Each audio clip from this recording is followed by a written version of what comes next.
All right, now to a conversation on Bitcoin. Yay. I know you're a skeptic, but we need to talk about it because it is a huge investment opportunity as far as many people out there are concerned.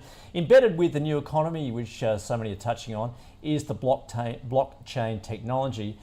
But if you're worried about a 60,000 top for Bitcoin, where can you gain access to this space? Joining us now to discuss this is Candice Bourke from Shaw & Partners. Candice, good to talk to you. So, yeah, I guess, people on the sidelines there thinking perhaps they should have some exposure to Bitcoin, watching that price go up and up, although it has been essentially trading in a range in the last couple of weeks, hasn't it? Yes, it has indeed. It's a really common question that we always get asked here at Shaw & Partners with our clients on how to invest safely, that's the key word, into Bitcoin, cryptocurrencies and other blockchain technology. So it's something that we're keenly focusing on indeed in the next decade. I think we're really embarking on a new age of technology. Some analysts are calling it like the new revolution of tech in that sense.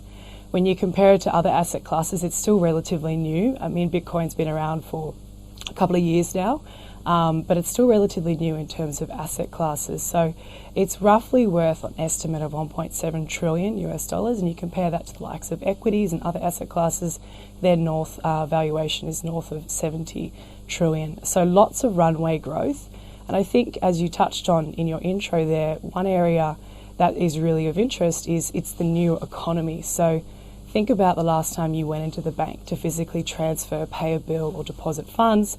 That's just, it's sort of a dying breed in that sense. And everything is done on our smart portable devices in that sense. So there's been a few areas that we can look at.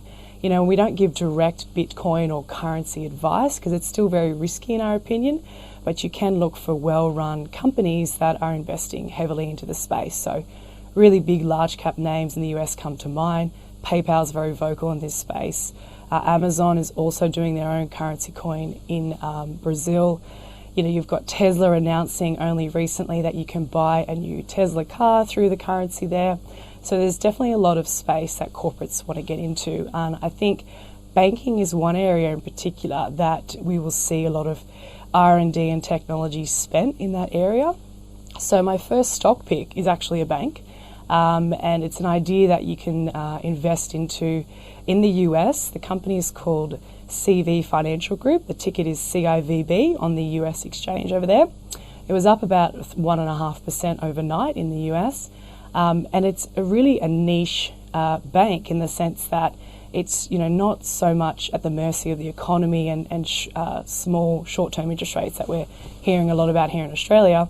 It's a holding company for the Silicon Valley Bank, being a niche player servicing the high-tech startup industry. So mainly, they're in disruptive technologies within the life sciences, healthcare, anything that is really on that blockchain evolution. So if you've heard of SPACs in the US, which is a special purpose acquisition company, it's a lot to say in a mouthful.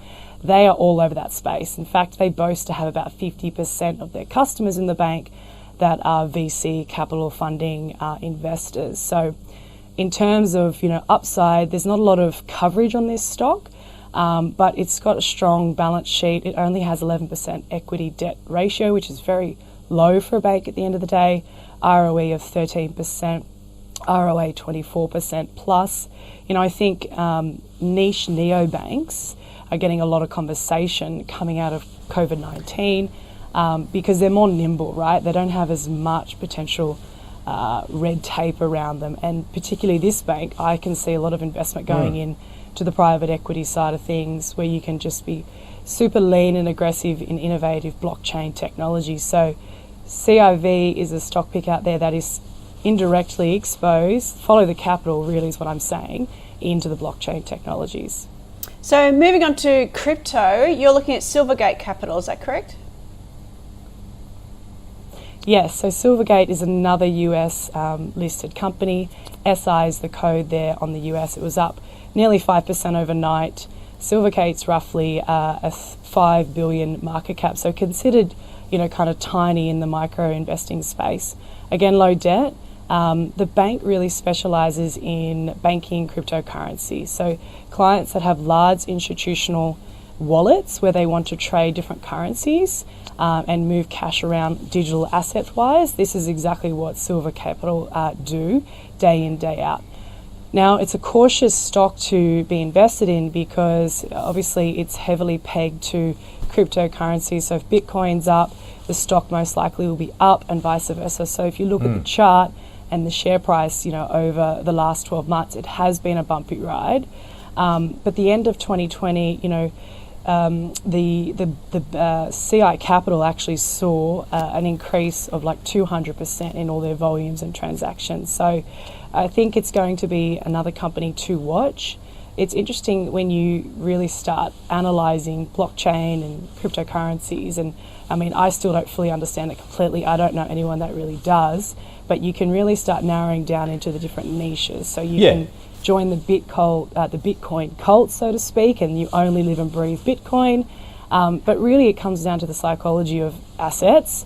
And one thing that drives asset prices up is scarcity, right? So the more demand you have for these cryptos, the higher the price will rise. And the controversy around it all is it's a very transparent way of processing payments, but there's a lot of over-mining that we're hearing in the market. There's a lot of potential hacking, and potentially more regulation will come to that. So Silvergate Capital and all these other intermediaries where they are providing nodes, they call it railway systems or infrastructure systems.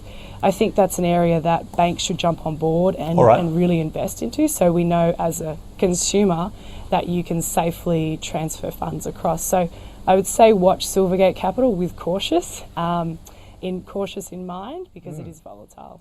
All right, Candice, really quickly, because we're almost out of time, but if you want to get sort of a bit of a broader exposure there, ETF's always a good play there. And I know you got a couple. If you could just really give us a brief but comprehensive look at what you're looking at.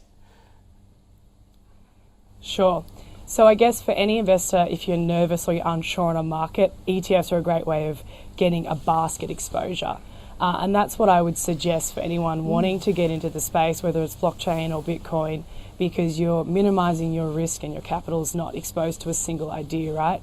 So there's lots and lots of ETFs. Interestingly, I can't find one listed here on the Australian market, but you can buy them overseas. So one that I really like is called Block. BLOK is the ETF. It's done over 280% in the last year. That's more of a pure cryptocurrency play in the sense that they have a lot of companies that are in the day-to-day business of supplying the crypto, mining it, part of the whole blockchain technology in that sense. So that's an easy one to invest into. And then secondly, if you want more of the innovative companies that are actually creating their own currencies like PayPal and Amazon, for example, you can buy an ETF called Coin. KOIN is the ticket there. It's trading about $40 US. I think it was up about 1% overnight.